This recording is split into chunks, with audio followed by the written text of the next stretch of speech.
Boa tarde a todos que estão aqui. Ah, fico feliz. Ela. Hã? Fico feliz de revê-los aqui e muito feliz de receber o professor Oswaldo. O professor Oswaldo Frota Pessoa Júnior é orientador do nosso programa já há bastante tempo. Tem alguém aqui que é orientando do Oswaldo? Oi? Não? Não? Então, ele é um colaborador há bastante tempo, ele é professor titular do Departamento de Filosofia da FEFELESH, tá?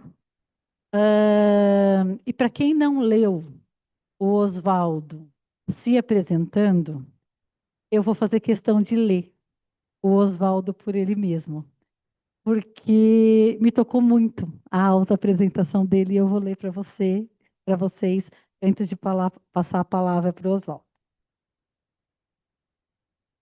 Oswaldo por ele mesmo. Tenho múltiplas personalidades.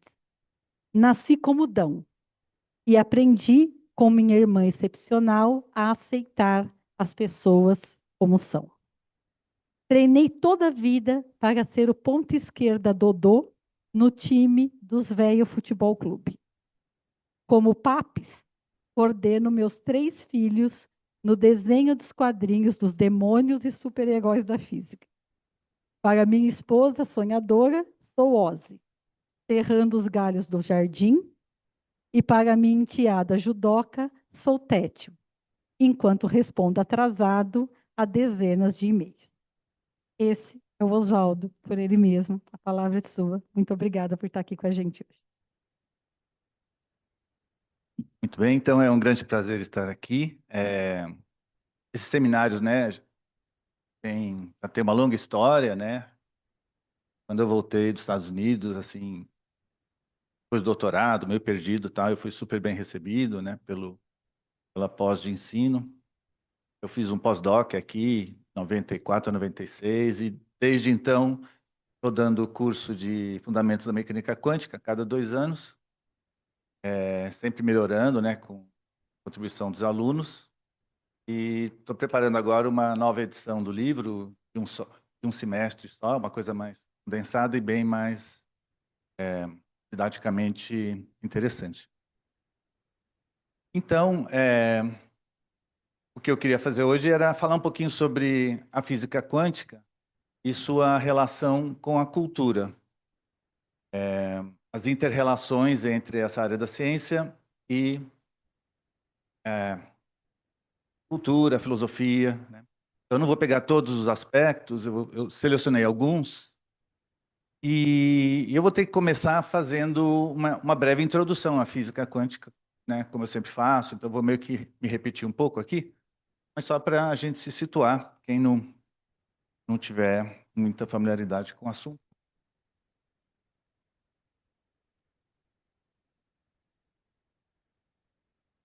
Pronto. Então, eu vou fazer uma pequena introdução à física quântica, seria a primeira lição de física quântica. A física quântica, o que que é? É a física que trata dos átomos. O ser humano chegou no domínio do nanoscópico, ele encontrou um sistema ali que comporta de maneiras contraintuitivas e então uma maneira de introduzir a física quântica é a partir da física clássica, ondulatória, né? Física das ondas. Vocês sabem que existe um fenômeno de interferência. Quando a luz passa por 2 fendas, se a situação for de coerência, formam-se padrões de claros e escuros que são explicados, né, dizendo-se que nas regiões escuras você tem interferência destrutiva. A onda que vem de uma fenda, quando a amplitude dela está subindo, a onda que vem pela outra fenda, ao se encontrar, ela está descendo, uma está subindo, está descendo, e elas se cancelam mutuamente, por isso que o detector não detecta nada nas regiões escuras.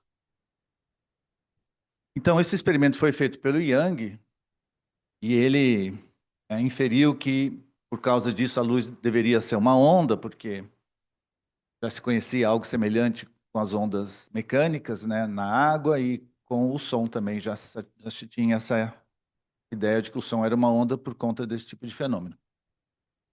Bem, então a gente está num terreno que a gente conhece bem, física ondulatória clássica.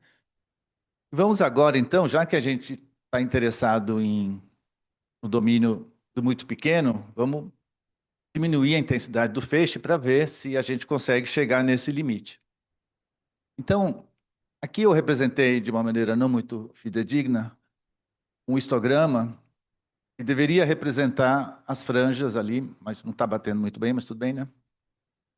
E a gente então vai adentrar ao regime quântico, que envolve você diminuir a intensidade do feixe e também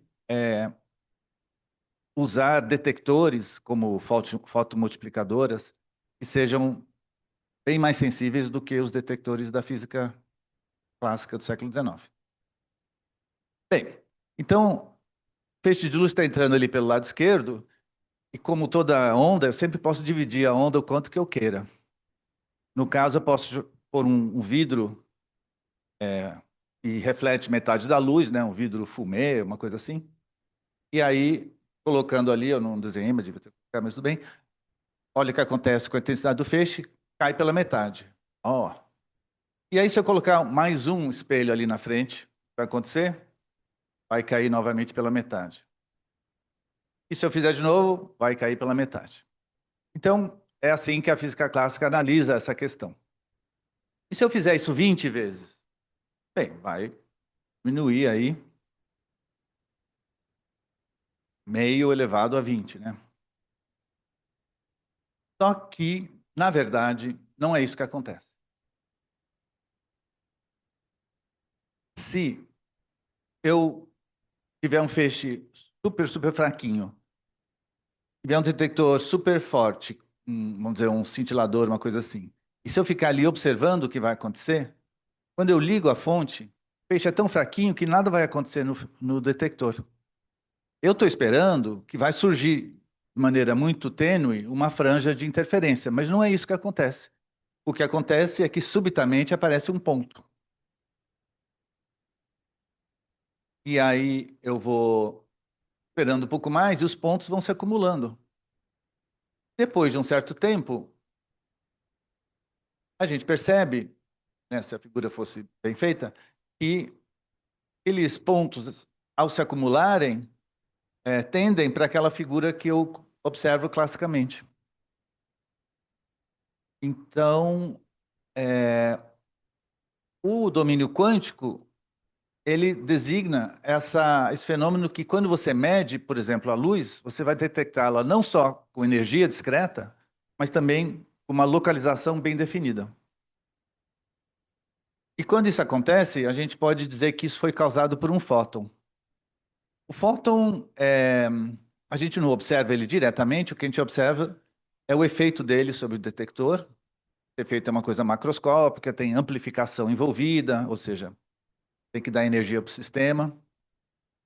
Mas é seguro a gente dizer que, uma vez que, quando a luz atinge essa tela, ela passa a ficar bem localizada na forma, em torno de um pontinho. Então, nesse momento, a gente pode falar fóton. O fóton, a gente tem certeza o que ele é na hora que ele é observado. Mas a dúvida é o que ele é antes da observação. Aí a gente recai no domínio da interpretação. Então, o que a gente está vendo aqui, isso é um tema, né, da aula de hoje, ou da aula de hoje, o tema de que existem coisas na física que todo mundo concorda. Não há dúvida nenhuma de que é isso que acontece. Todos os cientistas do mundo todo concordam com isso. Então, a gente pode chamar isso de um fato, se quiser, ou da parte objetiva da teoria. E o que a teoria nos diz matematicamente, ela fornece as probabilidades desse tipo de coisa acontecer, e todo mundo também aceita essas previsões, portanto, é a parte objetiva. Mas existe uma parte interpretativa, que se refere àquela parte que não não foi observada, o que acontece antes da medição. É isso que eu resumi aí nesse slide. Estou repetindo, né? Toda ciência tem essa característica de ter uma parte objetiva e uma parte interpretativa. A parte interpretativa são teses hipotéticas, coisas que você poderia mudar se você quiser. Em qual dessas duas partes a cultura vai ter um efeito maior? Está mais ou menos claro que, sobre a parte interpretativa, já que você pode interpretar a física quântica de diferentes maneiras, ou seja, o que acontece com a luz antes de ser detectado? Será que a luz é uma onda que colapsa? Será que a luz é uma partícula? Será que a luz é uma partícula que surfa numa onda? Ou será que a gente não deve fazer nenhum retrato sobre o que está acontecendo antes da medição? Essas são posturas interpretativas. Como a gente tem a liberdade de escolher a interpretação que a gente quiser, e todas elas são construídas para serem consistentes com a parte objetiva da teoria. Então, as influências culturais dos meus colegas, dos meus professores, sei lá, dos livros, da ideologia, vão ser razoavelmente fortes na parte interpretativa. Então, beleza, então a cultura tem uma influência forte sobre a ciência. Mas o outro lado da moeda é que a ciência, o método científico faz de tudo para neutralizar as influências culturais. Então, faz de tudo para que a vontade do cientista não se imponha, né? Todo cientista quer ser famoso, quer descobrir uma coisa importante, mas vamos chamar o método científico, inibe isso e faz com que ele, né, seja estrito. Ele pode ter ideias, né, sobre de filosofia, eu quero defender que existe isso, que existe aquilo, mas o método não deixa ele impor essas intenções e vontades sobre o objeto da ciência. É claro que no fazer da ciência há uma oscilação, às vezes as pessoas exageram, às vezes, né? Mas a médio prazo a ciência tem uma tendência a consolidar essa parte objetiva, que todos concordam, né? Então, hoje em dia eu digo assim, a Andrômeda é uma galáxia que está fora da Via Láctea. E para todo mundo isso é tranquilo, né? A gente chama isso de fato, é um fato, né? Se a gente quiser, a gente pode dizer, uma verdade definitiva, verdade absoluta. Verdade absoluta? Não, não existe verdade absoluta. Não, tudo bem. Seria possível que, eventualmente, uma grande revolução científica mostrasse que as coisas não são assim. Mas com uma dose de pragmatismo mínimo, ninguém nega que a Andrômeda está fora da Via Láctea e a gente não consegue imaginar que a ciência futura vai mudar isso, né? Porque é coisa mais ou menos bem estabelecida. Então, a parte objetiva da ciência, ela tende a conseguir se desvencilhar das influências culturais. A prática científica, ela está imersa na cultura, tal, mas todo o método científico, todo o valor da ciência, boa parte do valor da ciência, está em que são maneiras que a gente tem de pegar um conhecimento que todos concordam, até certo ponto. Então, assim, fatos são coisas mais assim isoladas. O Andrômeda está fora da galáxia, o amianto causa câncer. Agora, quando você vai falar em teorias, aí a coisa já muda um pouco, porque uma teoria é uma coisa muito ampla, que abarca não só fatos, mas leis e princípios gerais, e aí tem maneiras diferentes de você uma teoria. Então, a questão de se teorias são objetivas já é uma outra discussão. Mas que a ciência tem alguma coisa objetiva, eu acho, é o que eu estou querendo salientar. Mas, por outro lado, ela também tem uma parte interpretativa. E é aí que a cultura influencia muito, pelo menos potencialmente. Então tá, então explorando um pouco essa parte interpretativa, né? Uma maneira de enfocar o problema é dizer, olha só, eu estava achando que a luz era uma onda. No entanto, ela é detectada como uma partícula. Mas partícula e ondas têm propriedades contraditórias, né? Uma onda se espalha, a partícula não se espalha. A onda a gente dividiu ela 20 vezes, a partícula a gente não consegue ficar dividindo. Como é que uma coisa pode ser as duas coisas ao mesmo tempo, né? Então, as interpretações da teoria quântica são diferentes maneiras de tentar conciliar esses aspectos aparentemente contraditórios, né? Além de outras questões que vão surgindo aí nas discussões de física quântica.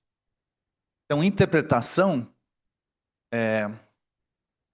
vou ler aqui a definição oficial, assim, digamos, é um conjunto de teses ou imagens que se agrega ao formalismo mínimo da teoria. O formalismo mínimo seria aquela parte da teoria que todo mundo aceita. Essas interpretações, essas teses, não afetam em nada as previsões da teoria. Ou, se porventura uma interpretação prevê alguma coisa nova, vai ser num domínio que ainda a gente não tem acesso. Então, apesar da interpretação fazer previsões um pouco diferentes da teoria quântica padrão, enquanto essa discordância for muito pequenininha e não puder ser decidida, é costume chamar isso de interpretação também.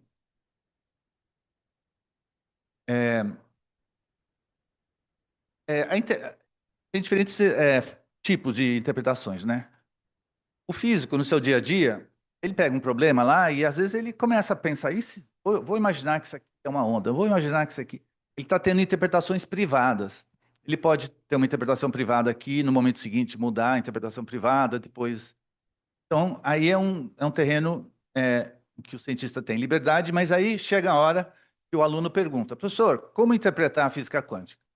E ele tem uma responsabilidade, ele não pode falar, acho que às vezes ele pensa uma coisa, tem que dar, geralmente, uma resposta oficial. Então, geralmente, ele segue o que os livros ensinam, ou especialmente o que os professores dele ensinaram para ele, né? E a interpretação oficial. E a interpretação natural de um formalismo seria o seguinte, se o teu formalismo tem uma função de onda, a interpretação natural é achar que aquela função de onda corresponde a alguma coisa na realidade.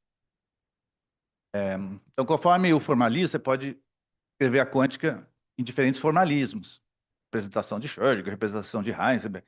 E essas diferentes representações têm interpretações naturais diferentes. Mas, assim, o fato de existir uma interpretação natural não significa que o cientista tem que seguir ela, né? É só um... Agora, o que a gente observa na maioria dos físicos, dos nossos professores que ensinam física quântica, é adotar uma atitude negativa com relação às interpretações realistas. O que é uma interpretação realista? É você imaginar uma realidade inobservável. Imaginar que a luz é uma onda, ou uma onda com um surfista, seria partículas surfando nela. Isso é um retrato realista porque você está imaginando uma situação inobservável, está construindo, né, uma imagem. E então, as interpretações que fazem isso são chamadas interpretações realistas, né? E aí está escrito: a ciência pode asseverar fatos a respeito da realidade que não é observável. Agora, a atitude na física quântica que é dominante é uma atitude que vai contra isso. Pode ser chamado de uma atitude instrumentalista. A física quântica é só um instrumento para se fazer previsões. Esse conceito de realidade só atrapalha. Você quer analisar o teorema de Bell, partículas emaranhadas, pega o formalismo, vê o que o formalismo diz e pronto. Não precisa ficar querendo, né? E além disso, porque não vai dar certo, você só vai se atrapalhar, vai ser contra-intuitivo, você vai encontrar não localidades, vai encontrar coisas que não são interessantes. Então, eu vou ler aqui o que está enunciado aqui, né? A ciência deve se relegar a descrever a realidade observada, através do seu formalismo matemático, não fazendo sentido falar nada a respeito do que não é observável. Mas, professor, existe o elétron quando eu não estou na sala? Sim, ele existe. Ah, mas a gente pode dizer como que ele é, as propriedades dele? Não, aí não. Então, assim, todo físico tem algum realismo básico, quer dizer que as coisas existem mesmo que nós não estejamos aqui. É uma atitude natural para um físico. Mas no caso da física quântica, você pergunta como que é o elétron? O elétron, o que que é, afinal de contas? É uma partícula, é uma onda, o que que é? Aí o físico vai argumentar, o físico tradicional vai argumentar que a gente não tem como conhecer isso. Isso é uma coisa não cognoscível. Essa é uma atitude instrumentalista. Uma coisa curiosa, Karen, bem, a primeira coisa que surge aqui nesses debates, não sei se eu não coloquei aqui, é que essas discussões geralmente geram emoções. Não sei se vocês estão com alguma emoção aí,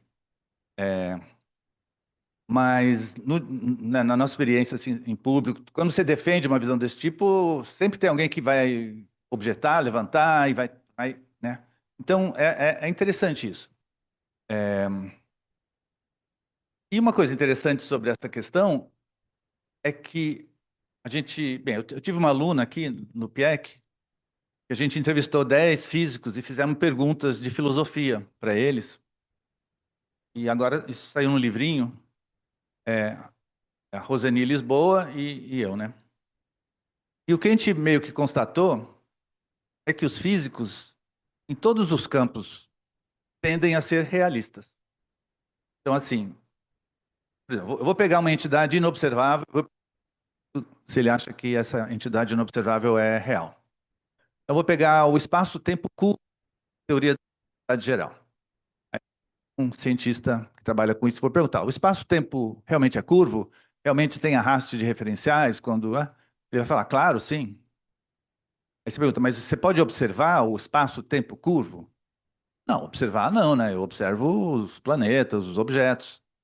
Mas a teoria é tão boa, como é que você vai negar né, que essas entidades postuladas pela teoria são reais? Claro que a gente acredita nisso. Então, essa é uma atitude realista, né? A gente não observa o espaço-tempo curvo, mas a gente só tem uma teoria que a gente considera boa. Ela fala em espaço-tempo curvo. Então, por que não considerar que isso é real, né? Então, a gente vê que a atitude realista, ela não é estranha à intuição dos físicos. Pega agora um físico de partículas, modelo padrão. Ah, professor, essas partículas virtuais são geradas e são absorvidas antes da medição. Elas existem? Ele fala, sim, existe, estou aqui na teoria. Ó. Fazer aqui, calcular as amplitudes, aí você tem que considerar essas amplitudes também com processos virtuais, só assim que as contas vão dar certo. Ah, então essas partículas existem. Ah, existem, né? É, então, essa também seria uma atitude realista. A gente não observa a partícula, mas como só tem uma teoria satisfatória a respeito das partículas elementares. Então, o físico tende a ser realista. Mas quando chega na física quântica, aí muda a chave. Isso por razões históricas, em parte. Enfim, tem a ver com a nossa educação nessa área. E, e também que as interpretações, elas têm uma coisa curiosa. Geralmente, quando alguém propõe uma questão, não é como se fosse uma teoria alternativa. Muitas vezes é uma descrição do que está acontecendo por trás dos panos, mas que é construído para coincidir com a teoria quântica padrão. Então é uma coisa que não é testável, né? Muitas interpretações são construídas visando não serem testáveis. Não existe um experimental para você decidir entre as interpretações. Então, muitos físicos falam, "Não, mas isso está contra o espírito científico, teorias têm que ser testadas, isso não é uma atitude científica, né? Enfim, então o debate ele é complexo e a gente posiciona aí em qualquer um dos lados, né? Não tem lado correto, ambos os lados são interessantes. E claro, a gente também pode ser pluralista. O pluralismo é aquela coisa de você dar um passo para trás e falar assim, não, tudo bem, eu não vou comprar uma camiseta realismo e outra. Às vezes eu vou ser realista, às vezes eu vou ser, né? O Einstein lá falou que físico é um oportunista inescrupuloso. Então, um oportunista escrupuloso também. Às vezes eu vou ser realista, às vezes eu vou ser antirrealista e tudo. Eu sou um físico, eu sou um cientista, eu tenho essa liberdade. Filósofos não, os filósofos são obrigados a ficar dentro de uma caixinha, né? Mas se bem que agora, com isso que eu acabei de falar, é uma caixinha chamada pluralismo, né? Uma caixinha num nível superior que a pessoa não vai adotar uma caixinha nesse realismo versus mentalismo. Enfim, então... tá. Então, essa distinção de realismo e antirrealismo, a gente chama de epistemologia, porque é uma discussão sobre a natureza do conhecimento. E o que a gente chama de ontologia é uma discussão sobre o que existe. E na física quântica, existem várias ações, mas as principais, elas diferem com relação a se existe só partícula, se existe só onda, ou se existe onda e partícula. Então, são atitudes quanto à ontologia. E feita esses dois eixos aí que eu descrevi, o epistemológico está aqui na vertical e o ontológico está na horizontal, a gente pode fazer um mapa das interpretações da física quântica. Bem, eu não vou falar sobre isso hoje, né, não é o assunto nosso hoje, as interpretações, mas eu vou só mostrar, indicar que existem muitas opções. Aqui em cima são as interpretações antirrealistas. São aquelas mais próximas da interpretação ortodoxa da maioria dos físicos quânticos, né, teóricos. A posição do Bohr, ela não enfatiza tanto a matemática. Ela fala mais que a nossa ser humano ele usa modelos mentais, né, que é né? Às vezes eu uso o modelo mental ondulatório, às vezes eu uso o modelo mental corpuscular. Mas o elétron é onda ou partícula? Ele vai falar, essa pergunta não faz sentido. Não temos acesso a isso. Nós só temos os experimentos e esses experimentos podem ser entendidos ora como onda, ora como partícula. Então, é um exemplo, né, de um discurso que não fala na realidade inobservável. Realidade é aquilo que eu observo. Agora, para além disso, eu não falo nada, né? O Heisenberg é um instrumentalista mais radical no começo, se bem que ele foi mudando de posição. E aqui embaixo a gente tem os realistas. Então, o David Bohm, essa foto aqui é no Brasil, quando ele morou no Brasil. Ele falava, não, um elétron é uma partícula junto com uma onda. O Schrödinger falava, não, é uma onda só. Vai dar uma olhada nessa interpretação hoje. E o Landé e alguns outros salientam que o elétron é apenas uma partícula e que os efeitos ondulatórios seriam devidos, por exemplo, um efeito das leis. As leis quânticas levam à interferência, mas o elétron é apenas uma partícula, uma onda associada. Bem, então, não sei se alguém quer fazer alguma pergunta, assim, a gente mudar de assunto. Não? Bem, a gente vai ter tempo depois, né? Mas se vocês tiverem uma pergunta, levanta a mão, tá? A gente para. Bem, então a gente vai, na verdade, agora fazer o seguinte.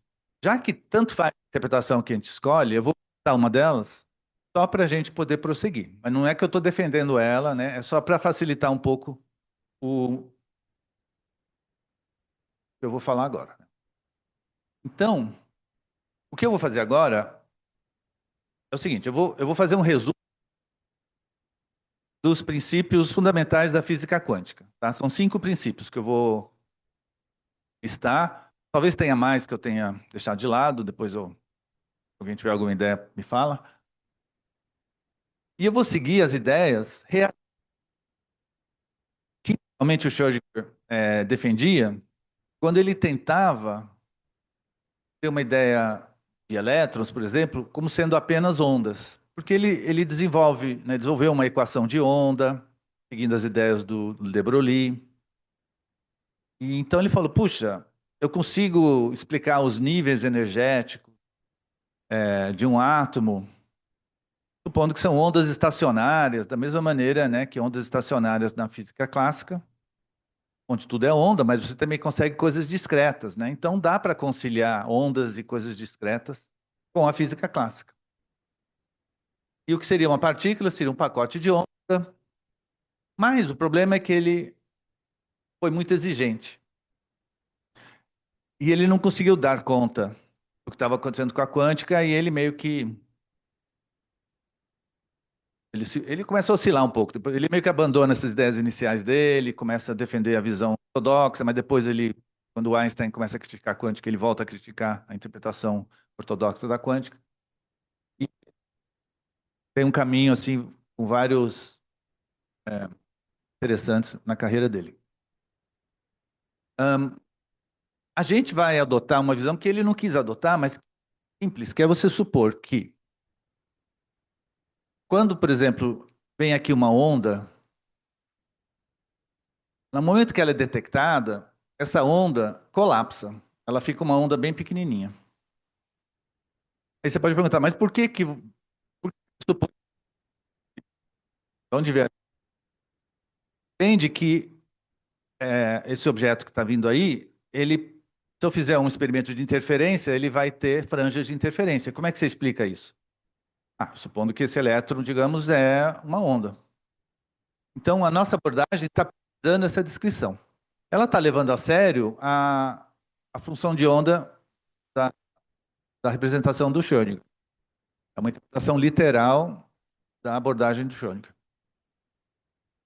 Aí, quando a gente mede e obtém uma posição, o formalismo, agora que você fez uma medição, a função de onda muda abruptamente. A função de onda agora é uma onda bem curtinha aqui em volta da ionização. Então, os físicos instrumentalistas, né, a maioria deles vão falar, não, isso é só o formalismo que diz, a gente não pode falar nada, a gente não pode falar que tem uma onda de verdade. Mas, para fins didáticos, é interessante a gente adotar uma visão realista, para a gente ficar imaginando o que está acontecendo, né? Os físicos muitas vezes falam assim, não, gente, essa coisa de realidade, esquece, não forma a imagem na tua cabeça, isso só vai dar errado. E aí, praticamente, isso é uma perda, né? O aluno fica um pouco perdido ali. Se você tem uma imagem que você pode, né, a gente já entendeu o que está acontecendo. Bem, o que acontece é que essa ondinha que forma aqui, ela vai se espalhando, né? Como toda onda. Mas aí tem um novo colapso. Aí vai indo, vai indo. Então ela forma uma trajetória quase retilínea, e é isso que a gente observa numa câmera de nuvem. Então, o que a gente está vendo aqui, a gente pode considerar que um objeto quântico como um elétron, ele é uma onda o tempo todo, mas na hora que você mede, tem um colapso, essa onda se transforma de maneira não local, ou seja, instantânea. Nossa, então, essa é mais uma razão pela qual essa interpretação nunca teve simpatia, né? As pessoas não tinham simpatia por ela porque ela imagina que isso viola um efeito não local. É mais rápido que a luz, né? Colapso. Mas tudo bem. Então, com isso, a gente tem agora a apresentação do que está acontecendo. A gente tem o elétron é uma ondinha que vai se espalhando, colapsando. Então, com essa visão em mente, vamos agora analisar os princípios fundamentais, digamos assim, da física quântica. Então, sei lá, meu sobrinho te pergunta, o que é a física quântica, tio? Então, uma maneira é você falar assim, olha, a primeira ideia básica é que tudo é onda. A matéria é ondulatória. Não só a luz, a matéria é ondulatória. Tá? Isso é uma coisa fundamental.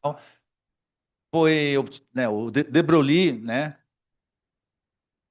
que era um jovem historiador, né? Ele era historiador, o irmão dele era um físico, aí ele começou a se interessar por física. Então ele estava, sei lá, a criação dele ser um pouquinho diferente fez com que ele pudesse focar as coisas de maneira um pouco diferente. E na tese de doutorado dele ele já veio com essa ideia. O elétron é uma onda. É, o, essa tese, ela já ajuda a explicar fenômenos da física quântica como o princípio de incerteza ou tunelamento. Então, na física ondulatória clássica, eu posso criar um pacote de onda tomando ondas contínuas de diferentes frequências, diferentes comprimentos de ondas, né?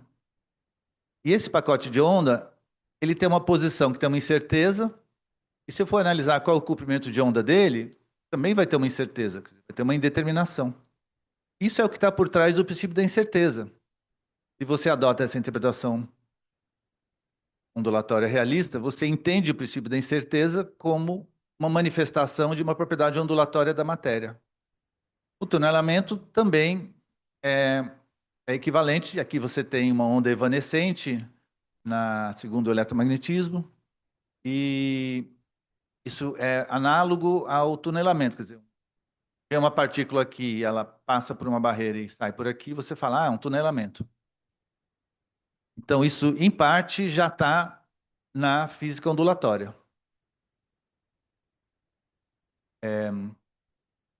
E, por exemplo, você fala assim, então a luz é onda? O pessoal descobriu que tem laser, né? Laser é uma propriedade ondulatória? É. Sendo que a matéria é ondulatória, então tem laser de matéria? Tem, né? Então, que é o trabalho do Ketterle e seus colaboradores. Isso aqui é uma imagem de um laser de matéria. Aqui embaixo ele pega o feixe e faz uma interferência para mostrar. Você pode fazer com laser de luz, mas eu fazer com laser de matéria. Então, é nesse sentido, então, que toda matéria é ondulatória. Agora, tem um segundo princípio, que é igualmente importante para nós. E, na verdade, é o que originou o nome quântico. É algo que o Planck tropeçou nessa questão, o Einstein desenvolveu, né? Então tem a discussão, Planck realmente descobriu a quântica, foi o Einstein? Enfim, não importa muito, mas esse aspecto corpuscular, né, está rolando os físicos, até que a mecânica quântica, em 1926, é estabelecida, e aí começa uma reflexão mais aprofundada do que estava acontecendo, e o Heisenberg vem com a ideia de que ocorre um colapso da função de onda que ocorre durante a medição. Então, é mais ou menos essa ideia que eu estou apresentando aqui. Nos processos de medição, os entes quânticos se localizam. Então, a gente viu isso no caso da luz. Quando a luz é medida, a gente vê um pontinho. Isso é um fato, isso é um princípio fundamental. Mas existe um mistério aí, porque pergunta, por que que o processo de medição faz isso? Né? E aí já cai nos debates interpretativos, né? Então a gente não sabe a resposta, a gente não sabe explicar isso melhor. O que todos concordam, quando mede, você vê pontinho. Agora, o que acontece antes, por que que acontece isso? Aí é uma discussão interpretativa. E a gente aqui está querendo princípios que todos concordam, né? Princípios conceituais, não matemáticos. Então, se fazer alguns comentários. Então, esse ponto 2 daria conta dos aspectos corpusculares de partícula.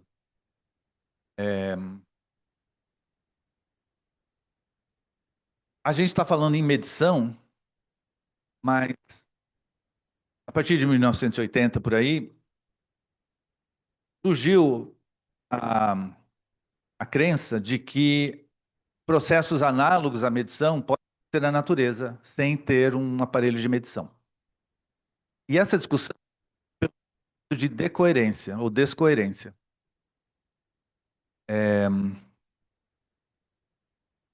Que está relacionado também com a transição do microscópico para o macroscópico. E, como eu falei, isso é um ponto muito cheio de questões interpretativas e filosóficas, então isso é chamado de problema da ação. E isso está relacionado com quer dizer, esses dois primeiros princípios dão conta da chamada dualidade onda-partícula. Uma tentativa de exprimir a dualidade onda-partícula de uma maneira que seja aceitável, né, para todas as interpretações. Então, assim, todo mundo concorda com isso. E toda matéria ondulatória aí já é a interpretação realista ondulatória que está falando isso. Mas eu acho que mesmo que talvez não seja muito preciso, talvez você não concorde, mas né, é um ótimo ponto de partida você falar para o teu sobrinho que a matéria é ondulatória, né? Ok, e aí tem mais três coisas que são importantes, que eu não vou falar muito, que são realmente novidades. O ponto 3 é o emareamento. A gente conhece, ouve falar muito, né? Teorema de Bell, paradoxo de Einstein, Podolsky, Rosen, computadores quânticos. Computador quântico, o que é essencial no computador quântico é o emaranhamento. Então tem que ser um sistema quântico que tem essa propriedade e não tem na física clássica, né? E quem tropeçou nisso mais uma vez pela primeira vez parece que foi o Heisenberg, com a sua descrição do átomo. Heisenberg foi realmente um desbravador de ideias. Outro ponto importante é a distinção entre fermi. Ambos têm aspectos ondulatórios, mas eles têm comportamentos diferentes. Então, Dirac e outros, né, fizeram essa distinção. E a última grande princípio fundamental, que aí já envolve a integração com a teoria da relatividade restrita, é o vácuo quântico. E já foi sugerido aí já por outros autores antes, mas que se consolida com a eletrodinâmica, né? A teoria do Feynman, Schwinger, Tomonaga, Dyson. Então, a ideia de que existe um vácuo quântico é essencial para muitos fenômenos quânticos, né? Então, eu diria que esses seriam os princípios básicos da teoria quântica. Tudo bem? Então tá. Então, com isso, a gente fez o quê? Cadê a influência sobre a teoria quântica e vice-versa? Não entrei muito nisso, mas eu vou pular esse problema aqui, que é interessante, mas é melhor deixar para depois. Se der tempo, vou ter que passar rápido aqui. Vou direto para uma discussão que toca mais no tema central de hoje, que é as influências mútuas entre a cultura e a teoria quântica. E eu vou começar, né, com a tese de forma, que muitos de vocês já conhecem, que é a tese de que no início, a formação da teoria da mecânica quântica em 1926, os físicos se sentiram pressionados por seus colegas, pelo ambiente à sua volta, porque havia uma antipatia em relação ao determinismo. Ainda hoje há essa antipatia, né? E como a física clássica era uma física que falava em determinismo, né, que o estado presente do universo fixa univocamente o estado do futuro, tipo, o demônio de Laplace, ele consegue prever, e etc, etc. Depois da Primeira Guerra Mundial, na Alemanha, criou-se um ambiente hostil a essas ideias do iluminismo francês. Os alemães retornaram, em larga medida, para suas tradições românticas. O romantismo valoriza mais a intuição do que a razão. Enfim, então, nesse ambiente,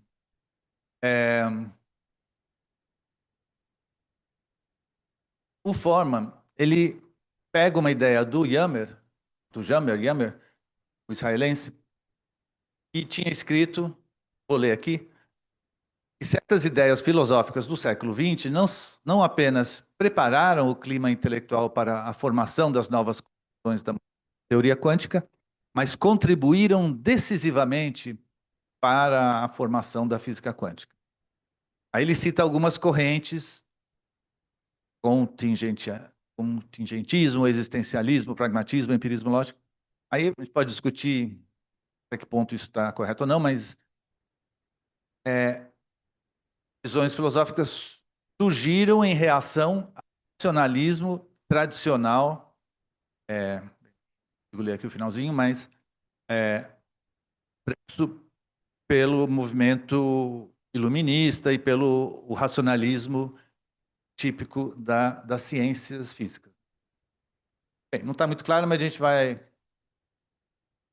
continuando a leitura do Yammer, a afirmação que faziam de uma concepção concreta da vida, sua rejeição de um intelectualismo abstrato, culminaram em sua doutrina de livre-arbítrio, na recusa do determinismo mecanicista ou da causalidade metafísica. Tais correntes de pensamento prepararam o pano de fundo filosófico para a mecânica quântica moderna.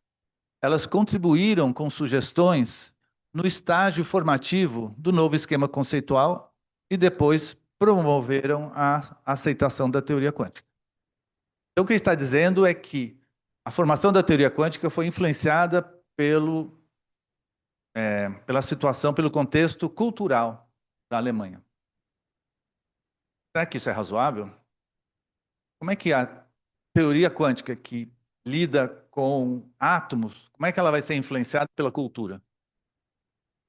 Então, essa é a tese de Forman. A tese de Forman, na verdade, é uma tese que o Yammer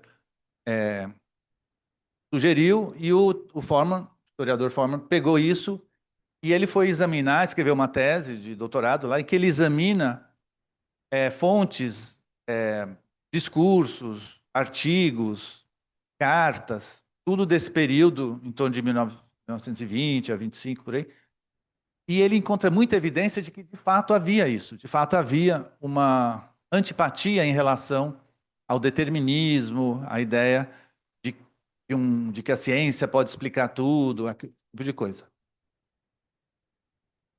Ele coloca dessa maneira, eu acho que eu vou ler só para adicionar alguns detalhes.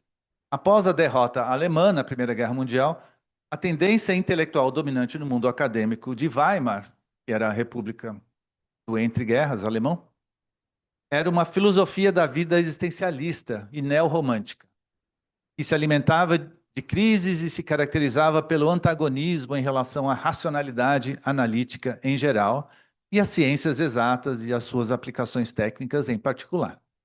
Então, esse sentimento, né, que a gente tem muitas vezes de que a ciência, né, se acha, né, acha que ela consegue explicar tudo e que ela é superior a outras formas de conhecimento.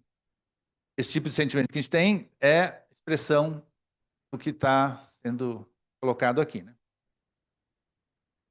Se alimentava de crises assim, porque a ciência passava por várias crises. Então, isso era pano para manga para abordagens críticas em relação às ciências exatas.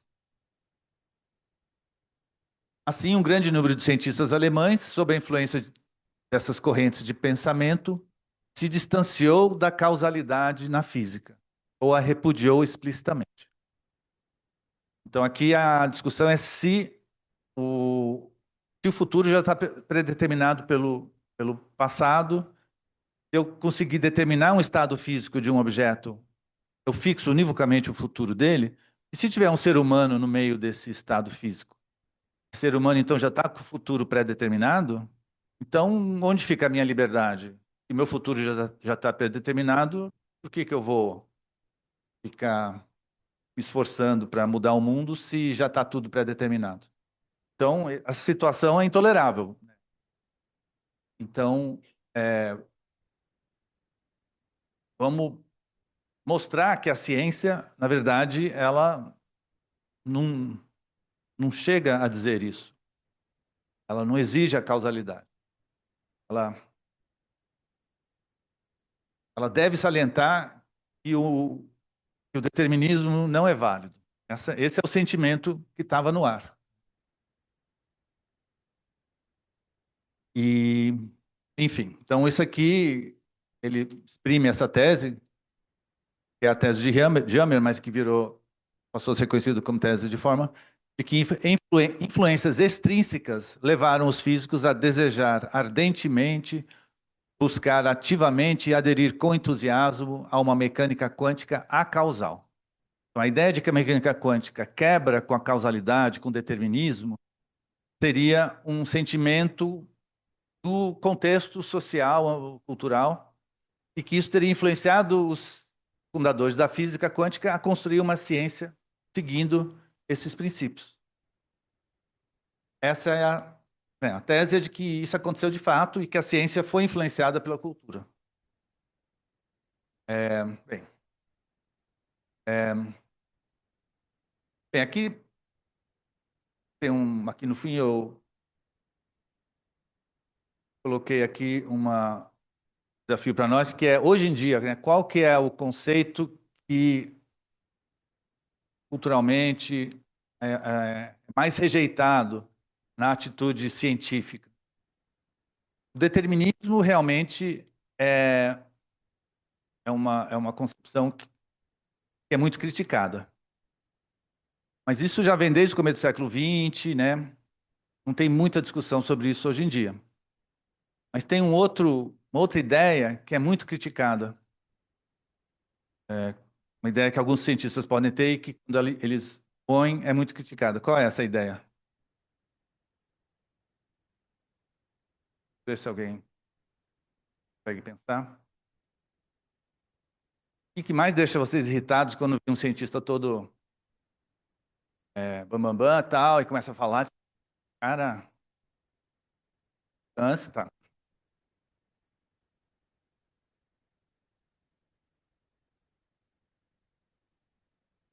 Geralmente a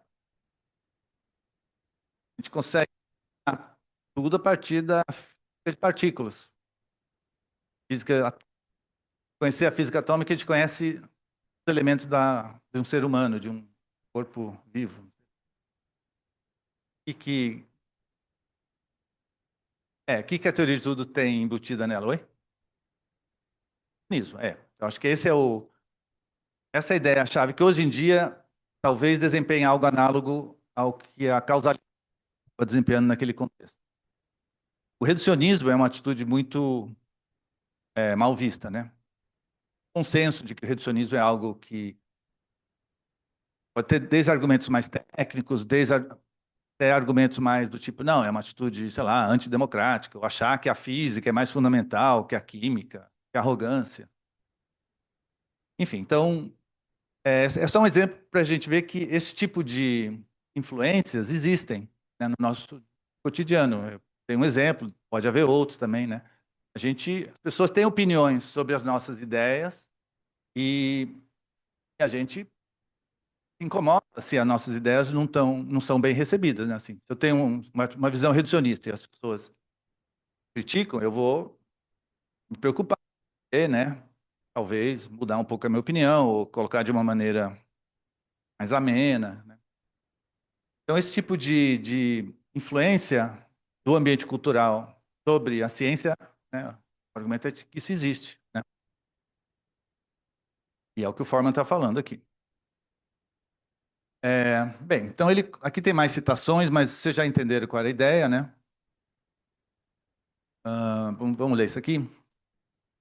Tinham indicações de que os físicos e matemáticos alemães ansiavam e deliberadamente tentaram alterar o caráter de suas disciplinas enquanto empreendimentos cognitivos e buscaram mudar conceitos específicos nelas empregados, de modo a trazê-las a uma conformidade mais estreita aos valores do meio intelectual de Weimar. Essa é uma pergunta e ele vai responder que sim, né? Que realmente, pelas evidências que ele coleta, ele fala, ó, nesse contexto específico, sim, a gente observa esse tipo de coisa. Então, os físicos, então, houve um esforço dos físicos alemães em adaptar o conteúdo de suas cores do seu ambiente. E aqui a gente está falando de valores também, é um conceito interessante, eu não salientei.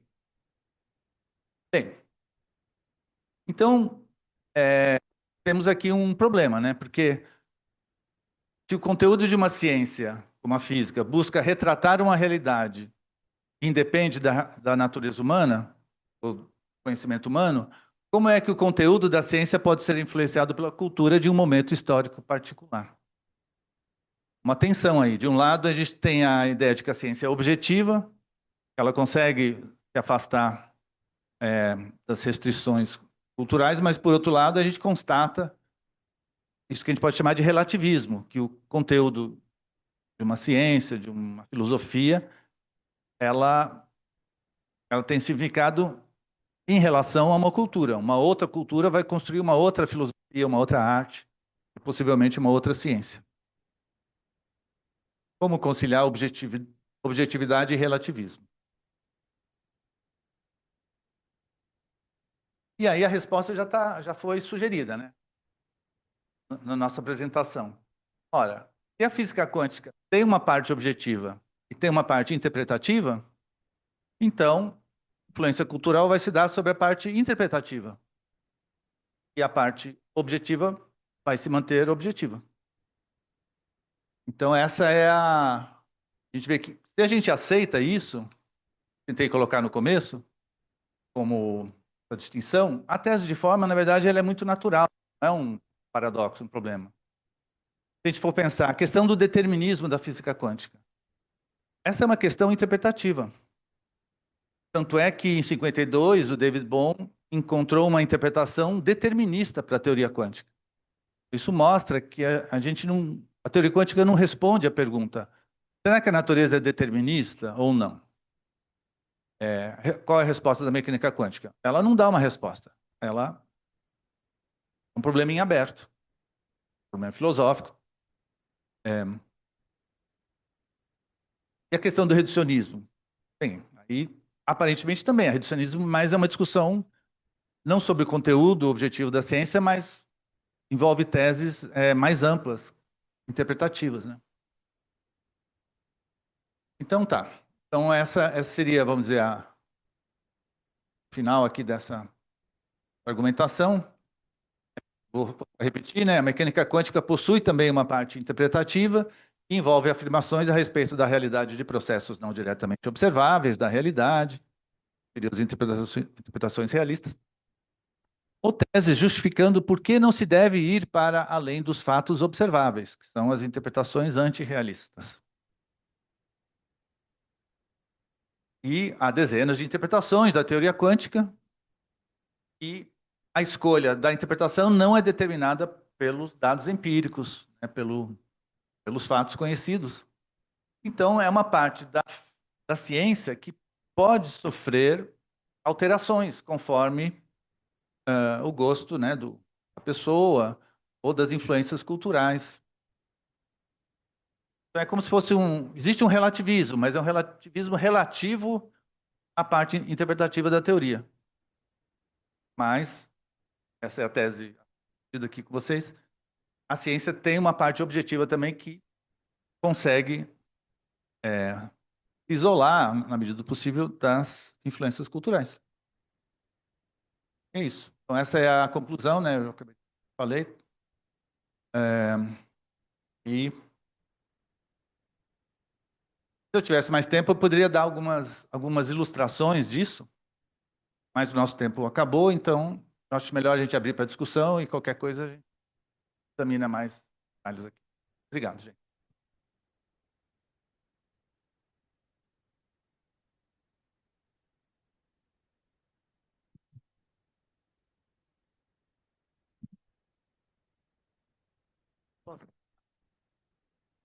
Perguntas?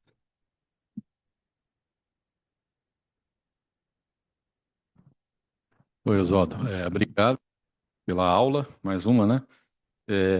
Eu sou o Fernando.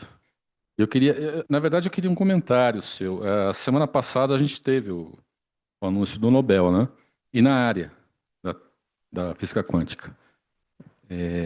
E tanto o anúncio da academia sueca, quanto os documentos, pelo menos os que eu li, né, a respeito, falavam, não, mostramos que efeitos quânticos podem ser verificados no mundo macroscópico, né? Quer dizer, eu queria um comentário seu a respeito disso, porque eu acho assim, se você concorda com a linguagem que foi utilizada, né? Porque, por exemplo, quando a gente vai para uma sala de aula, tal, como é que entendeu? Eu explico que não, agora a gente tem aí alguém que mostrou que efeitos quânticos podem ser verificados no mundo macroscópico, né? Então, como é que você viu a divulgação, né, do prêmio, né, daquilo que está envolvido ali na pesquisa daqueles três físicos, né? Está te devendo uma resposta, porque apesar de ser um assunto que sempre me interessou, né, as superposições macroscópicas, essa pesquisa não estava a par dela, né? Coisa meio vergonhosa. Então, eu já me planejei para estudá-la e há 3 semanas eu vou falar um pouco sobre isso, mas eu ainda não estudei, então eu não vou poder te dar a resposta agora, mas depois eu posso te escrever dando meu parecer. Mas, tirando esse experimento, existe essa questão de se um objeto macroscópico, como uma cadeira, pode entrar numa superposição quântica. Às vezes o pessoal fala em gato de Schrödinger, eu não acho legal indo nessa ideia. E o que a gente sabe é que existem experimentos em que moléculas muito grandes, 2.000 átomos, sim, passando por uma grade de difração que é feita de luz, né? Ondas estacionárias fazem de grade de difração, e o pessoal consegue observar franjas de interferência na posição em que essas moléculas caem numa tela, igualzinho, analogamente a um experimento de dupla fenda. Existem efeitos de outros tipos que também tentam explorar até onde os efeitos quânticos podem ser amplificados a níveis macroscópicos. Então, até onde eu sei, assim, é uma questão ainda em aberto. Eu não sei caracterizar exatamente o que esse experimento que o Prêmio Nobel fez com relação a isso, né? E agora, uma coisa é certa, esses sistemas têm que ficar isolados o máximo possível do ambiente. Então, quando você faz um experimento quântico com um aparelho macroscópico, mais ou menos pessoal de que os aparelhos não vão entrar numa superposição. Eles estão acoplados ao ambiente, etc. Agora, mesmo assim, existem interpretações da física quântica que supõem que um aparelho macroscópico pode entrar numa superposição. Exemplo disso é a interpretação dos muitos mundos, do Everett.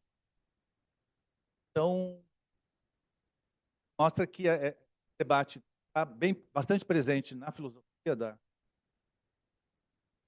eu acho que é uma questão que ainda debates interpretativos sobre essa questão não são muito intensos, mas me parece que essa é uma parte da filosofia da quântica. A tendência é aumentar a discussão desse tipo de coisa para determinar exatamente em que condições o objeto macroscópico pode entrar em superposição. Enfim. Mais perguntas? Tudo bem? Eu sou a Miriel Ema. Eu tenho umas dúvidas muito mais sobre filosofia do que física necessariamente, né? É, Basicamente, a minha primeira pergunta é o seguinte: com a presença do dualismo no mundo quântico, não necessariamente, enfim, eu acredito que existe apenas um grau de realismo em que o fenômeno vai ser matéria ou onda apenas, né? A dualidade é só uma questão epistemológica para se interpretar alguns fenômenos. Mas a presença do dualismo, para mim, exemplifica bastante o mundo das ideias de Platão. E aí, conversando com você que sabe um pouquinho de filosofia também, eu queria saber se será que o mundo quântico, a fronteira do mundo quântico, seria o potencial indeterminado da matéria, no qual Platão acabou falando, e a gente chega em uma unidade de elemento da natureza no qual não pode ser totalmente mensurável a ponto dele ser é, tanto matéria determinada ou um potencial ilimitado de ser qualquer outra coisa.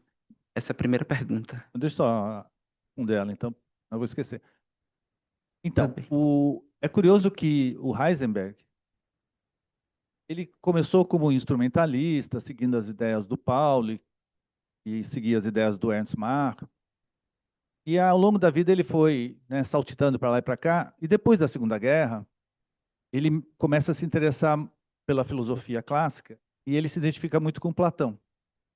E ele chega a escrever que, segundo ele, física moderna é, não, não, assim, não confirmou, digamos assim, as ideias materialistas dos atomistas, porque era muito falado, descobriu-se que existem átomos. Os átomos seriam as partículas indivisíveis, né? Seriam as partículas elementares, né? O átomo, o que a gente chama de átomo Pontual e localizada. é um composto, né? Mas tem as partículas elementares que são indivisíveis, né? Pelo menos alguma delas são. Esses seriam os átomos dos atomistas, né? Então, alguns falam, as ideias atomistas, realmente a ciência chegou nelas. Mas aí o Heisenberg meio que protesta, né? Também tem uma visão não materialista, ele é mais atualista, uma coisa assim. E ele fala, olha, na verdade, são as ideias de Platão que venceram. Porque na física mais recente, dos anos 50, o que é mais importante são os princípios de simetria. Isso remete às ideias do Platão, em que ele até falava que os 4 elementos, mais o quintessência, seriam associados aos 5 elementos, aos 5 poliedros regulares. São expressões de simetrias, né?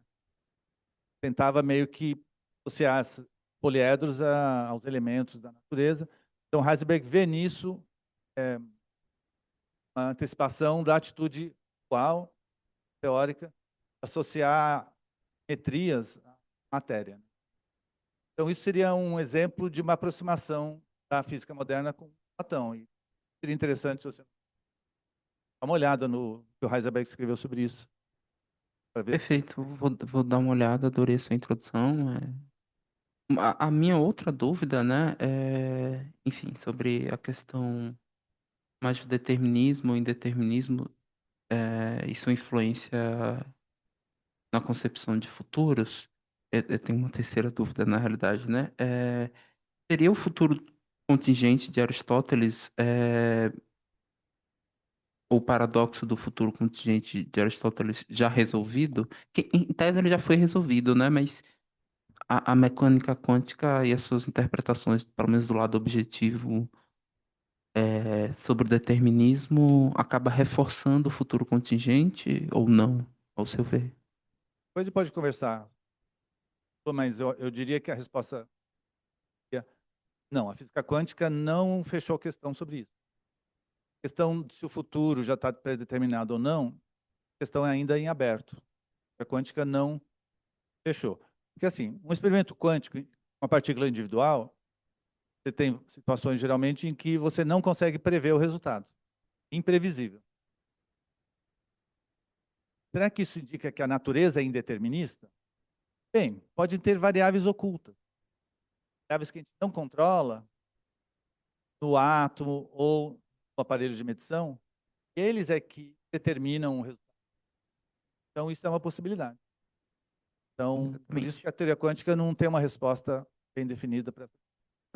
Perfeito, muito obrigado. A terceira questão, uma dúvida, você utilizou o órgão e a lógica aristotélica para fazer a axiologia dos livros do conceito de física quântica. Isso é uma dúvida enquanto Não. escritora, não? Perfeito. Obrigada. Mais questões?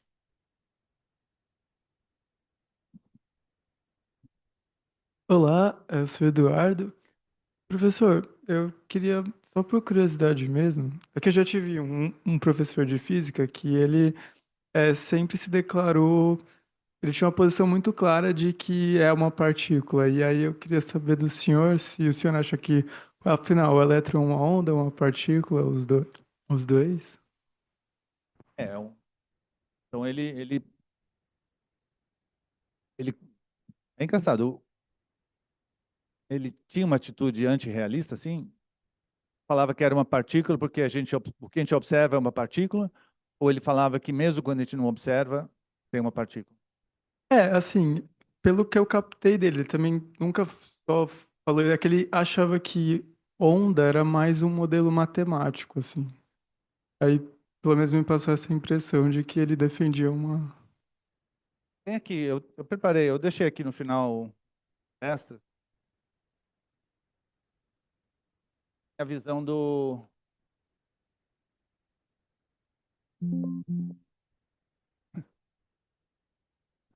Eu ia ter um retratinho do Heisenberg. Heisenberg, em 27, fala assim, olha só, o que a gente observa no... Eu observo um pontinho aqui, é onda. Falava o contrário, falava, não. Tem uma partícula aqui, aí, um pontinho aqui, aí outro pontinho aqui, aí outro pontinho aqui, outro pontinho. É um elétron passando, né? O que a gente pode dizer? Falava, ó, a gente só pode dizer que a gente observa. Tem um pontinho aqui, um aqui. Dizer que ele fez uma trajetória contínua, não dá para a gente dizer. É uma inferência filosófica. Então, naquele momento, ele estava falando.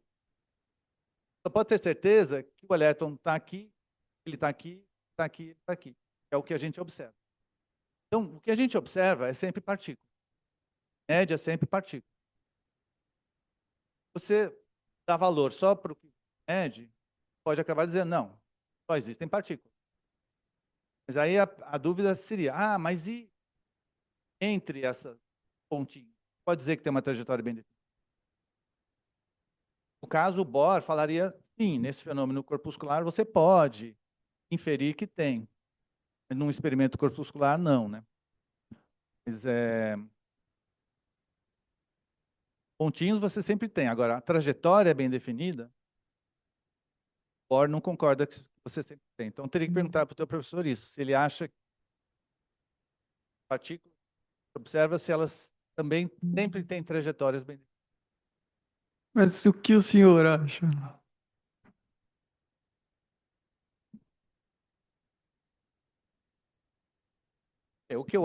Uma das coisas que eu ia falar hoje, mas que não deu tempo, que é a minha visão, vamos dizer, gostaria de apresentar agora, é o seguinte, eu sou um realista. Então, eu acredito que alguma das interpretações da física quântica está mais próxima da verdade. Só que a gente não tem como saber qual delas. Então, eu acho que existe uma realidade, ela é bem definida de alguma maneira, ondulatória, corpuscular. Eu acho que as várias interpretações que foram propostas, algumas delas já chegou perto, sabe qual delas, você vai saber qual delas. Você pode mudar, puxa, mas por que isso é um realismo? Porque eu estou reconhecendo que não pode conhecer a realidade, não tem razão nenhuma para acreditar. Porque todas as interpretações, eu não cheguei a falar isso, todas elas têm algum problema conceitual. Ou é um colapso, ou é uma onda vazia, ou é uma realidade que você só pode dizer que existe na hora que você observa. Então não tem nenhuma interpretação que é perfeita em todos os aspectos. Então é por isso que tem tanta discussão. Então, eu acabei de apresentar uma opinião, né? Acredito que existe uma realidade bem definida, mas a gente nunca vai conhecer qual delas é. Aí você pode falar assim, peraí, mas essa é uma visão antirrealista? O antirrealista, pega o Niels Bohr, por exemplo. Eu já dei esse exemplo hoje. Pergunta para o Niels Bohr, o elétron existe? Ele vai falar, existe, lógico. Mas a gente pode conhecer, pode saber se ele é uma onda ou partícula? Não. Então esse é o antirrealista. Por que a minha posição é diferente da do Bohr? Eu me chamo realista se eu reconheço que eu não posso conhecer. A diferença é que três tipos de realismo, é o ontológico e epistemológico, mas a diferença é o realismo semântico. Porque eu acredito que alguma das interpretações é a verdadeira. E o Bohr considera que não faz sentido dizer que qualquer uma das interpretações é mais verdadeira, porque a gente nunca vai saber. Portanto, não faz sentido. É uma atitude antirrealista. Minha posição é essa que eu falei. Mais modesta, porque reconhece que a gente nunca vai saber qual das interpretações é a melhor. Mas eu acredito que alguma delas é verdadeira. É uma atitude realista. Mesmo que eu não saiba qual delas é talvez a posição. Obrigado.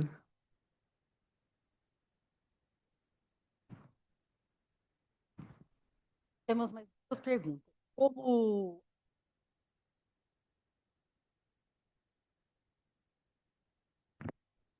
Olá, professor Danila. Eu fiquei curiosa sobre várias partes da sua resposta para ele, mas principalmente pelo uso que o senhor faz do verbo acreditar. Então, eu gostaria de, talvez, não sei se consegue explicar brevemente, como que foi esse caminho, percurso, para você, decidiu se tornar realista? Por que que isso faz sentido para você? Como que foi essa adoção dessa posição? Enfim. Eu acho que basicamente é um raciocínio por analogia, né? E a gente, sei lá, eu tenho ali um camundongo que vive ali numa gaiola. Ele conhece tudo da gaiola, mas eu sei que ele não sabe nada sobre o ônibus que passa ali na esquina. Fala, putz, muito natural que eu conheço muito do universo, mas tem coisas que eu nunca vou conhecer, né? Mas que existe mesmo. É um raciocínio por analogia. É por isso que eu acredito que há uma realidade que eu não conheça, que talvez eu nunca vá conhecer, que a humanidade nunca vai conhecer, mas que ela existe. Uma analogia que eu faço por situações. Agora, o que motiva, eu acho, qual que é o grande motivador do antirrealista e do realista? O antirrealista, isso na época do positivismo, Ernst Mach, era patente, a motivação era a seguinte: ora, a gente está cansado de ter sistemas filosóficos, filósofos, certo, arte, Leibniz, Spinoza, falando um montão de coisa. A gente quer construir um conhecimento seguro, que todos podem concluir. Então, vamos construir um conhecimento em cima dos fatos, das observações, atividade, consensos. Vamos construir um conhecimento científico em cima de uma base segura. Essa é a atitude antirrealista. A gente não errar, para a gente estar especulando alguma coisa que pode ser falsa. O antirrealista, a preocupação dele é uma espécie de segurança. Já o realista, a preocupação dele, eu acho, é mais assim, não, a gente tem um mundo que as coisas têm causas e efeitos, causas podem não ser observáveis. Eu vou ter um indício indireto delas, uma coisa muito certa, mas para o realista ele quer um retrato de mundo, de universo coerente. Claro que é coerente vai ser diferente, mas que as causas têm efeito. E nesse percepção, é natural que o observador humano não tenha acesso à realidade toda, mas isso não quer dizer que ela não exista. A gente não possa ter indícios de... O motivo realista é mais ideia de que a realidade é uma unidade mais ampla do que o que motiva o antirrealista é mais a segurança, né? Bem, então eu já querer estar de mundo.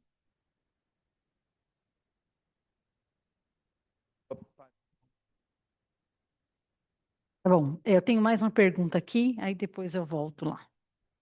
A minha é rápida, só para ver o espectro do realismo aqui. Você está mais perto de Schrödinger, Louis de Broglie ou de Bohm? Eu acho que você é boniano, hein, usando onda partícula. Estou mais próximo dos realistas, né? Põe o Einstein E também. desses Einstein, realistas. bom. Einstein foi para o realismo também, né? De Broglie e Schrödinger. Mas eu tenho simpatia. Eu perguntei justo isso, qual dos realistas você está mais perto? Não, eu vou abrir o jogo assim. Eu tenho uma simpatia, vamos dizer, pela visão que eu apresentei aqui, ó, um realismo ondulatório. Mas é só assim. Schrödingeriano. Mas com colapso, né? Fantástico.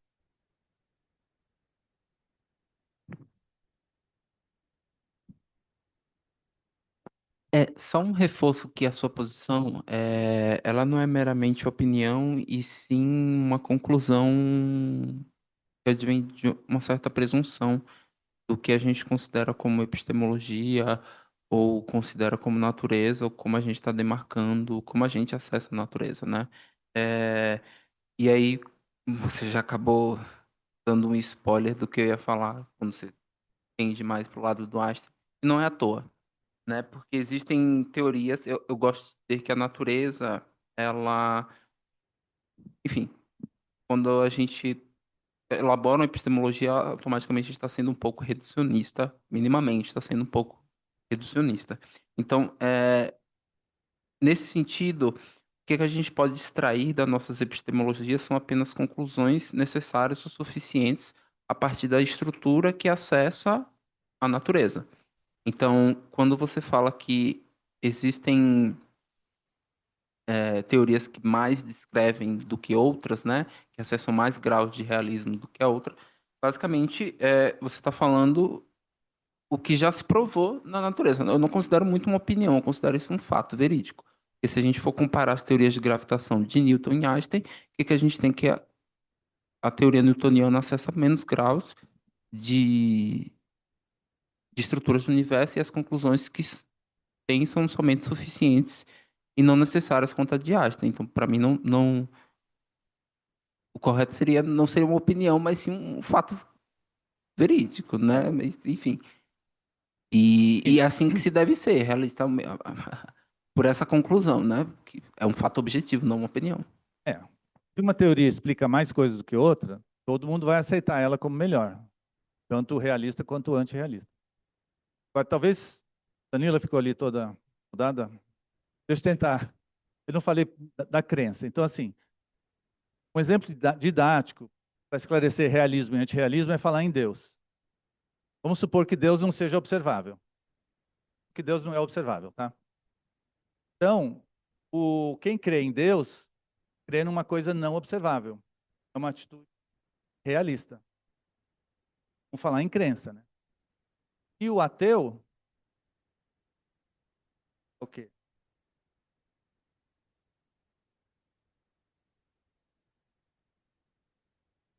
O ateu também é um realista. Crê na... Quem é o realista? Oi? Agnóstico. Agnóstico é aquele que está preocupado com a segurança, ele não quer arriscar. Deus existe? É no meu juízo, eu não vou opinar, eu não tenho fortes.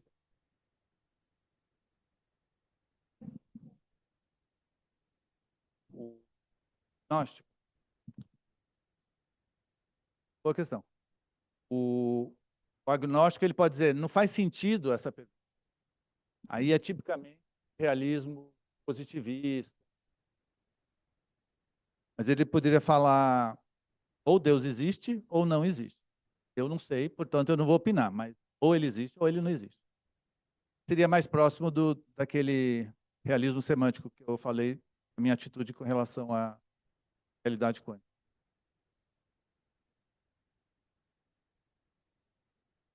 Temos mais uma pergunta. Oi.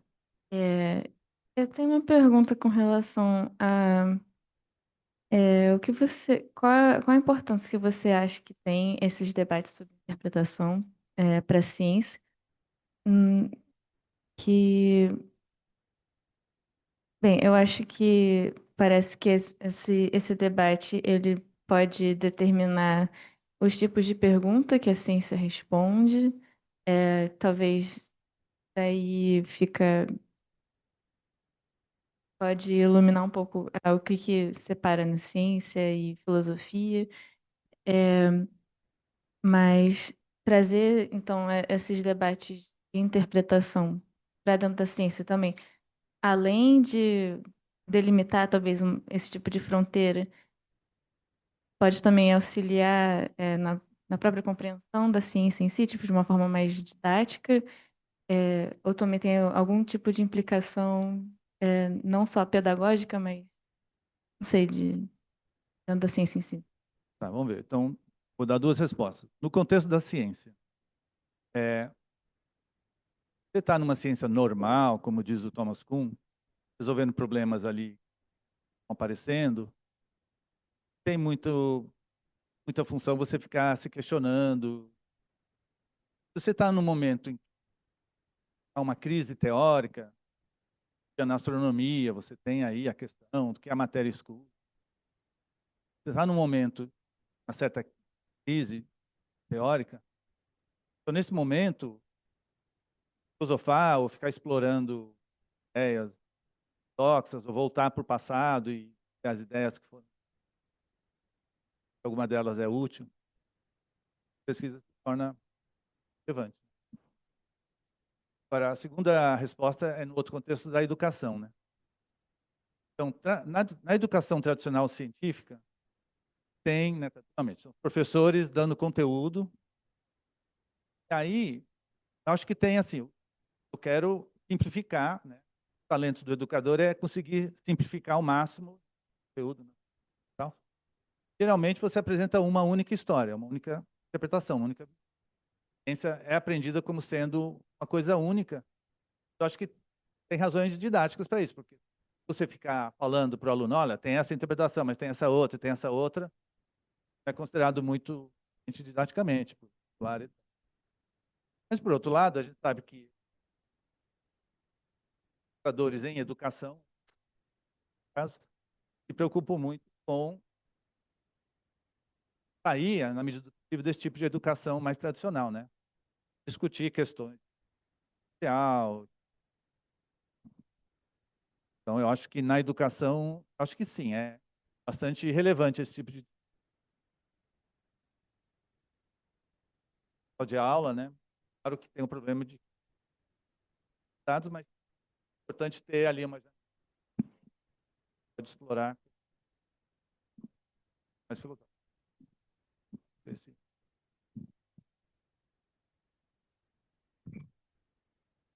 Temos mais questões? Temos. Osvaldo, eu sou o Gabriel. E eu fiquei pensando aqui que na sua exposição você coloca que a gente pode distinguir duas partes, né? A parte objetiva e a parte interpretativa. Foi o que eu entendi, mas ainda eu vou pensar que a medição pode ser essa parte onde sai da parte objetiva e vai para a interpretativa ou vice-versa, né? Quando a gente sai da interpretação e vai para a parte objetiva é quando a gente vai tentar medir alguma coisa. Então, as duas perguntas que eu faço são essas. Se isso é verdade mesmo, que a medição pode ser essa ponte entre essas duas partes.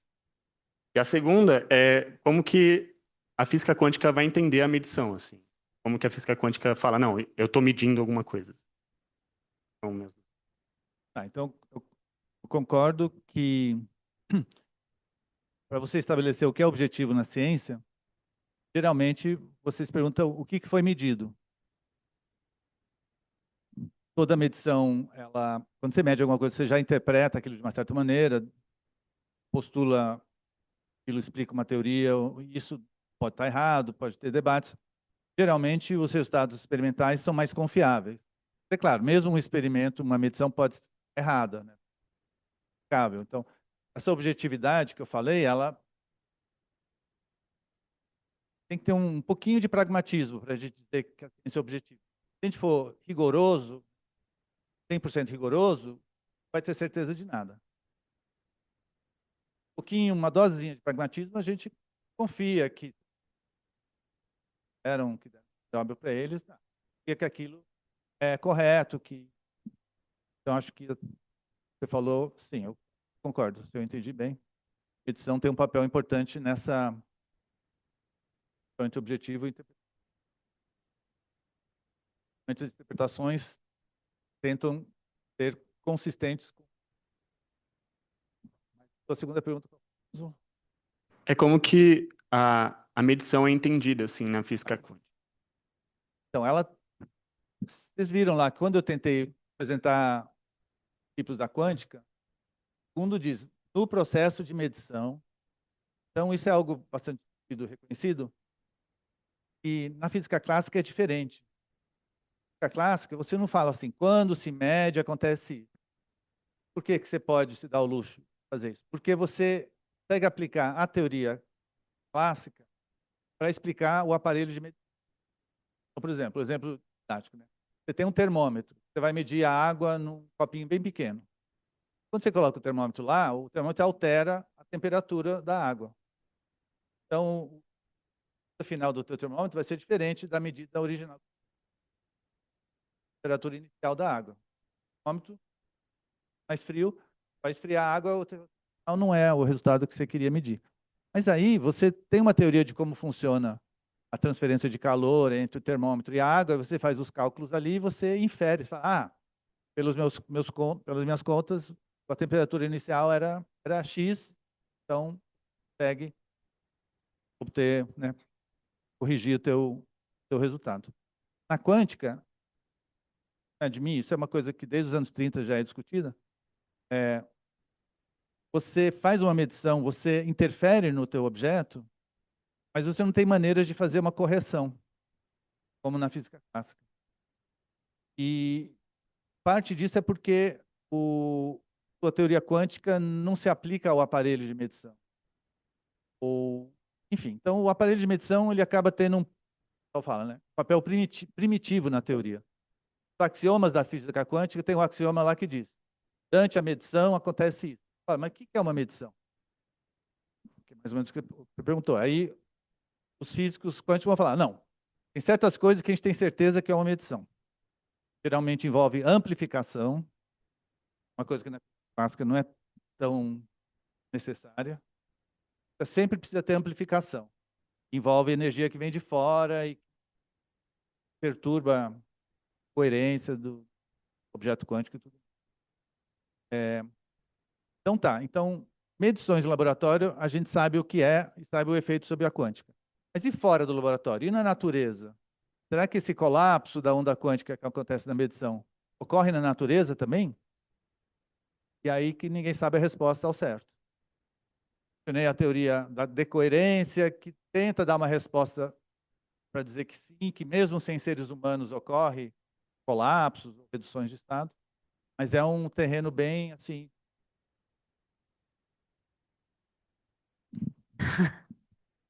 Temos mais questões? Não? Queria agradecer. Agora eu vou me divertir. Queria agradecer enormemente o professor Oswaldo pela aula, né, como começou o Fernando dizendo, né, pelo seminário dado, pela oportunidade do debate, né, e da prontidão para responder as questões. E é muito gostoso, né, quando a gente tem tempo para debater, para ouvir as questões, né, e para pensar sobre as coisas. Eu vou fazer a nossa dinâmica, então, de passar o microfone. Tem gente que está aqui pela primeira vez, vendo o seminário pela primeira vez, acho que só a Danila, né? A gente faz uma dinâmica que cada pessoa escolhe uma palavra que representa a forma como estar aqui e participar desse seminário a tocou, né? Pode ser uma palavra que foi proferida aqui do próprio seminário e pode ser uma coisa que mexeu com você ou que vai te fazer pensar, que te mobilizou de alguma maneira, tá bom? Subjetividade. Onda. Quântico. Novo. Interpretação. Realismo. Arbítrio. Partículas. Pai.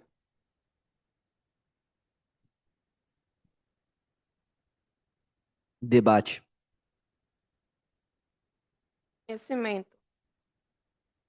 Medição. Dualidade. Relativismo. Fatores extrínsecos. Gato. Oscilação. Dualidade. Pluralismo. Contexto. A minha foi pluralidade. Você quer comentar? Alguma coisa? Quer fechar? Se eu tenho, não.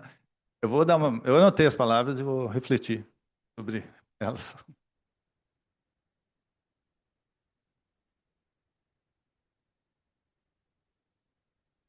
Oswaldo, novamente, muito obrigada. Quando eu anunciei o seminário a semana passada, né, eu avisei para eles, falei assim, gente, é física quântica, mas não fujam, entendeu? E eu espero que vocês tenham entendido, né, como é gostoso aprender coisas novas, como apareceram aqui, que às vezes tiram a gente da zona de conforto da gente, que faz a gente pensar em coisas novas, e não era uma aula sobre física quântica, né? Mas é uma aula sobre a física quântica nas suas relações com a cultura, e que eu acho que são importantes dentro da formação de nós, pesquisadores na área de ensino de ciências, né?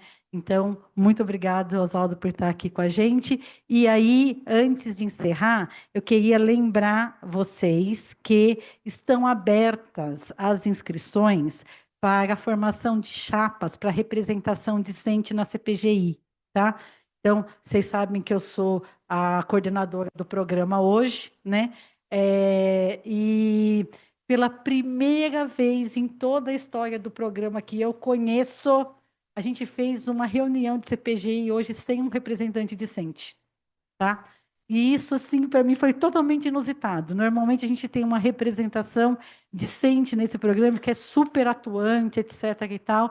Eu acho que a gente precisa resgatar a representação discente no programa, tá? As chapas estão abertas, ficam abertas até às 5 horas do dia 22, feitas via e-mail, para um e-mail da ATAC. Vocês todos receberam o e-mail da CPGI, né, do programa, falando sobre essa eleição, e a eleição é no dia 10 de novembro, tá? Então, por favor, conversem com os colegas, pensem entre vocês, as pessoas que vocês conhecem, que seriam bons representantes discentes, e aí eu, como coordenadora, queria fazer um pedido especial nessa mobilização de vocês, que nos últimos anos, a gente tem visto principalmente representações discentes na CPGI formada por alunos que são do ensino de física, tá? O pessoal faz um esforço enorme, né, de ter uma representação discente que tenha alunos do programa da física, da química, da biologia, tá bom? E isso é importante, né? Nós temos 5 unidades no programa. Se a gente conseguisse, né, aumentar a diversidade em termos de número de unidades, né? E em termos das áreas de concentração, seria muito legal, tá bom? Então, estou convidando vocês e pedindo para vocês se mobilizarem em relação a isso, porque a gente está no momento de renovar a representação discente, tá? Semana que vem não temos seminário de ensino. E eu explico por quê. A gente tem o seminarista, inclusive, que a gente está suspendendo, né, levando para frente o seminário dele, porque a semana que vem é semana da física, tá? E eu não sei se vocês andaram por aí, vocês viram que tem várias obras acontecendo aqui no Instituto de Física, né? Nós estamos com 3 auditórios em reforma, ok? Então, a gente está praticamente com esse auditório da frente só funcionando, e no horário do nosso seminário de ensino, vai ter uma atividade aqui para a qual eu convido todos vocês. Esse ano é ano de eleição reitoral, né? Nós temos que escolher um novo reitor. E nós temos 3 chapas, né, para a nova reitoria da USP. E nessa semana da física, cada uma das chapas vem falar sobre o seu plano para a gestão da USP, tá? Então, na terça-feira, a gente vai estar recebendo uma das chapas, acho que é na quarta a outra e na quinta a outra, tá? A programação está aí, o QR Code está aí, né, espalhado nos corredores. Então, no horário do seminário, se vocês puderem e quiserem vir para cá, vocês vão conhecer qual é a proposta de gestão e responder e poder fazer perguntas para uma das chapas que está se candidatando para a reitoria da USP, tá? A gente tem essa Semana da Física, é a segunda vez que está acontecendo aqui na Física, tá? Mas a gente tem uma programação que ela é específica para a área de ensino, tá? porque acontece junto à Semana da Licenciatura. E esse ano é ano de comemoração, é o 10ª Semana da Licenciatura em Física aqui do IFUSP, tá bom? Então, tem uma programação específica com temáticas que interessam a gente que é da área da educação, tá bom? Isso. A atividade que vai acontecer das 16 às 18 horas, na terça-feira, que seria no horário do nosso seminário, não vai acontecer nesse auditório, vai ser no auditório Abraão de Moraes, que é o maior auditório que a gente tem aqui no Instituto, que fica ali perto da lanchonete da Física, tá? Subindo a escada do lado esquerdo. Tudo bem? Então, estão todos convidados. Então, semana que vem não tem seminário, mas no horário tem essa atividade lá no Abraão de Moraes, ok? Vamos bater uma salva de palmas de novo, professor Oswaldo. Muito obrigada, e eu aguardo vocês daqui a 2 semanas, então, aqui. Obrigada, pessoal. Se alguém não assinou a lista, me procura aqui na frente, por favor.